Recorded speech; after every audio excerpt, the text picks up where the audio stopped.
ഇന്നത്തെ ഈ ഒരു കേക്ക് എന്ന് പറയുന്നത് കുട്ടികൾക്ക് ഒരുപാട് ഇഷ്ടമാവും കേട്ടോ. വൈകിട്ട് സ്കൂളൊക്കെ വിട്ട് വരുമ്പോൾ ഇങ്ങനെ ഒരു കേക്ക് ഉണ്ടാക്കി വെച്ചാൽ അവർ ഒരുപാട് ഹാപ്പി ആവും.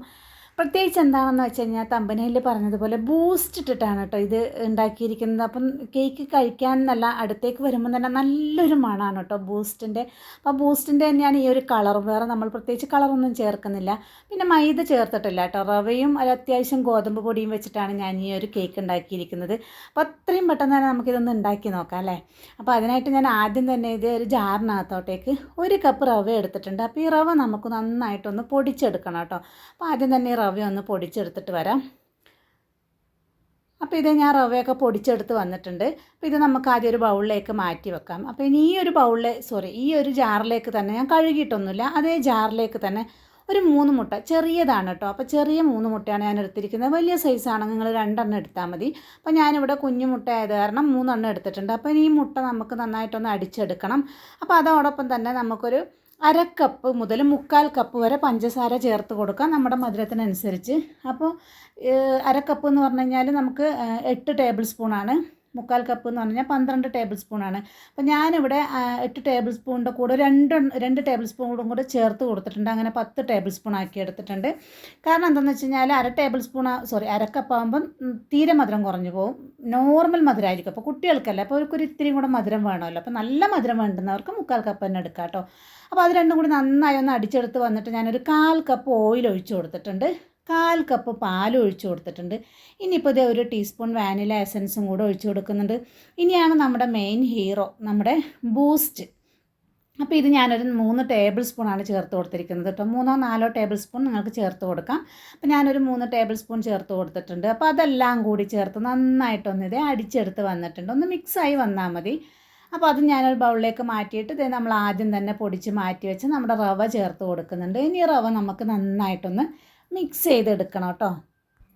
അപ്പം ഞാനിതേ റവയൊക്കെ ചേർത്ത് കൊടുത്തു. ഇനി നമുക്ക് പതുക്കെ നമുക്കിതെല്ലാം ഒന്ന് നന്നായിട്ടൊന്ന് മിക്സ് ചെയ്തെടുത്തിട്ട് വരാം. അപ്പോൾ റവയൊന്നും കട്ടയൊന്നും ഇല്ലാതെ നന്നായിട്ട് തന്നെ മിക്സ് ചെയ്തെടുക്കാൻ നോക്കണം. അപ്പോൾ ഇത് കഴിഞ്ഞിട്ട് വേണം നമുക്കൊരല്പം മൈദയല്ല, ഗോതമ്പ് പൊടി ചേർത്ത് കൊടുക്കാൻ. അപ്പോൾ അത് ഞാൻ ആ റവയൊക്കെ നന്നായി മിക്സ് ചെയ്തെടുത്തിട്ടുണ്ട്. ഇനിയിപ്പോൾ ഞാനിത് ഒരു 1/4 കപ്പ് ഗോതമ്പ് പൊടിയാണ് ചേർത്ത് കൊടുക്കുന്നത്. മൈദ ചേർക്കണം എന്നുള്ളവർക്ക് അത് ചേർക്കാം കേട്ടോ. അപ്പോൾ ഞാൻ എന്തായാലും ഗോതമ്പ് പൊടിയാണ് ചേർത്ത് കൊടുക്കുന്നത്. ഇനി 1 ടീസ്പൂൺ ബേക്കിംഗ് പൗഡർ ചേർത്ത് കൊടുക്കുന്നുണ്ട്. ഒരു 1/4 ടീസ്പൂൺ ബേക്കിംഗ് സോഡ ചേർത്ത് കൊടുത്തു. 1 നുള്ളു ഉപ്പും കൂടെ ചേർത്ത് കൊടുത്തിട്ടുണ്ട് കേട്ടോ. അപ്പോൾ അതെല്ലാം ചേർത്തിട്ട് നന്നായിട്ടൊന്ന് അരിച്ച് ചേർത്ത് കൊടുക്കുന്നുണ്ട്. അപ്പോൾ ഇതേ ഗോതമ്പ് പൊടിയിൽ ഗോതമ്പിൻ്റെ തൊലിയാണ് കേട്ടോ കാണുന്നത്. അപ്പോൾ നമുക്ക് അങ്ങോട്ട് കളയാം. ഇനിയിപ്പോൾ നമുക്കിതിന് നന്നായി ഒന്ന് മിക്സ് ചെയ്തെടുക്കുകയേ വേണ്ടുള്ളൂ, വേറെ ഒന്നും ചെയ്യാനില്ല. അപ്പോൾ പതുക്കെ മിക്സ് ചെയ്തെടുക്കണം. ഞാനിപ്പോൾ ഇത് ഇത്തിരി സ്പീഡ് കൂട്ടിയതാണ് വീഡിയോക്ക്. ഞാൻ പതുക്കെ തന്നെ മിക്സ് ചെയ്യുന്നുള്ളൂ. എപ്പോഴും കേക്ക് നമ്മൾ ബാറ്റർ മിക്സ് ചെയ്യുമ്പോൾ പതുക്കെ മിക്സ് ചെയ്യണം കേട്ടോ.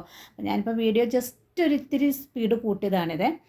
അപ്പോൾ നന്നായി മിക്സ് ചെയ്തെടുത്തിട്ടുണ്ട്. അപ്പം നമ്മൾ ആദ്യം തന്നെ എപ്പോഴും കേക്ക് ടിന്ന് റെഡിയാക്കി വെക്കേണ്ടതായിട്ടുണ്ട്. അപ്പം എണ്ണ തടവി ബട്ടർ പേപ്പർ ഇട്ട് കൊടുത്തിട്ട് ആദ്യമേ വെച്ചിട്ടുണ്ടായിരുന്നു.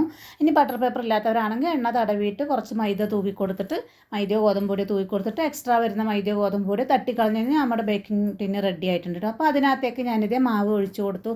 എപ്പോഴും ഞാൻ പറയണത് പോലെ ഞാൻ ഇങ്ങനെയാണ് ബേക്ക് ചെയ്യുന്നത്, ഓവനിലല്ല. അപ്പം പാത്രത്തിനകത്തേക്ക് ഒരു റിങ് വെച്ച് കൊടുക്കുന്നുണ്ട്. മണൽ വേണമെങ്കിൽ ഇട്ട് കൊടുത്താൽ മതി, ചിലർ ഉപ്പ് ഇട്ട് കൊടുക്കും. അത് രണ്ടും ഇല്ലെങ്കിലും കുഴപ്പമില്ല, ജസ്റ്റ് റിങ് മാത്രം വെച്ച് കൊടുക്കാം. നന്നായി ഒരു 10 മിനിറ്റ് നേരം ചൂടായി കഴിയുമ്പോൾ നമുക്ക് നമ്മുടെ കേക്ക് ടിന്നതിനകത്തേക്ക് ഇറക്കി വെച്ച് കൊടുക്കാം. ഇനി ഏറ്റവും ചെറിയ തീയിൽ നമുക്കൊരു 30 മുതൽ 40 മിനിറ്റ് വരെ നമ്മുടെ ഓരോരുത്തരുടെ ബർണറിൽ തീൻ്റെ ഇതിനനുസരിച്ച് വരും. അപ്പോൾ ഒരു 30 മിനിറ്റ് ആകുമ്പോൾ ഒന്ന് തുറന്ന് നോക്കിയിട്ട് വെന്തിട്ടില്ലെന്ന് തോന്നുകയാണെങ്കിൽ മാത്രം ഒരു 10 മിനിറ്റും കൂടെ വെച്ച് കൊടുക്കുക കേട്ടോ. അപ്പോൾ ഞാനിതേ 35 മിനിറ്റ് ആകുമ്പോഴേക്കും എനിക്ക് എൻ്റെ കേക്ക് അസലായിട്ട് പൊങ്ങി വന്നിട്ടുണ്ട് കേട്ടോ. അപ്പോൾ എപ്പോഴും നമ്മൾ നടുക്ക് വേണം കുത്തി കൊടുക്കാൻ, കാരണം ലാസ്റ്റിൽ വേവുന്നത് നടുക്കാണ് കേട്ടോ. അപ്പോൾ നടുക്ക് നമ്മൾ കുത്തി കൊടുത്ത് സ്റ്റിക്കിലൊന്നും ഒട്ടുന്നില്ലെന്ന് കണ്ടു കഴിഞ്ഞാൽ നമ്മുടെ കേക്ക് ഇവിടെ റെഡി ആയിട്ടുണ്ട്. കേക്ക് റെഡി ആയി കഴിഞ്ഞാൽ പിന്നെ ഒട്ടും താമസിയാതെ തന്നെ നമ്മൾ അതിൽ നിന്ന് താഴെ എടുത്ത് വെക്കണം. ആ ചൂടിലങ്ങ് വെച്ചേക്കരുത്, കേക്ക് ഹാർഡായിപ്പോവും. അപ്പോൾ ഇത് ഞാൻ താഴെ എടുത്ത് വെച്ചിട്ട് ജസ്റ്റ് ഒന്ന് ചൂടാറിയതിന് ശേഷം നമുക്ക് പാത്രത്തിലേക്ക് മാറ്റി മുറിച്ചെടുക്കാം കേട്ടോ. അപ്പോൾ ഞാനിതേ പാത്രത്തിലേക്ക് കമഴ്ത്തി ബട്ടർ പേപ്പറൊക്കെ മാറ്റിയിട്ടുണ്ട്.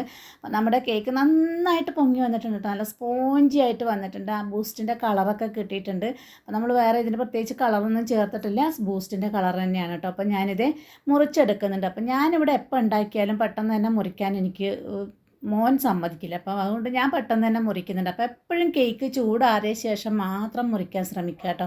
അപ്പോൾ ഞാനിപ്പോൾ ഒരു കൈ വെച്ച് ഒരു ക്യാമറയും പിടിച്ചിട്ടാണ് മുറിക്കുന്നത്. അപ്പോൾ ഇത് നമ്മുടെ കേക്ക് റെഡി ആയിട്ടുണ്ട്. അപ്പോൾ ഞാനിത് മുറിച്ചെടുക്കുന്നുണ്ട്. എപ്പോഴും കേക്ക് ചൂടോടുകൂടി തിന്നാനല്ല, ചൂട് നന്നായി തണുത്തതിന് ശേഷം കഴിക്കാനാണ് ടേസ്റ്റ് ഉണ്ടാവുക. പറ്റുവാണെങ്കിൽ നാളെ കഴിക്കുന്നത് തന്നെയാണ് കേട്ടോ. എപ്പോഴും കേക്ക് നമ്മൾ റെഡിയാക്കി ഒരു ദിവസം കഴിഞ്ഞിട്ട് കഴിക്കുന്നതാണ്. പക്ഷേ ഇവിടെ അത് പറ്റില്ല. അപ്പോൾ ഞാനിത് വേഗത്തിൽ തന്നെ മോന് വേണ്ടിയിട്ട് മുറിച്ചെടുത്തിട്ടുണ്ട്. അപ്പോൾ ഇത് നല്ല സ്പോഞ്ചി ആയിട്ടുള്ള കേക്കാണ് കേട്ടോ. നല്ല ബൂസ്റ്റിൻ്റെ ഒരു മണവും വരുന്നുണ്ട്. അപ്പോൾ കുട്ടികളൊക്കെ സ്കൂൾ വിട്ട് വരുമ്പോൾ ഉണ്ടാക്കി കൊടുക്കാൻ പറ്റിയ നല്ലൊരു റെസിപ്പിയാണ്.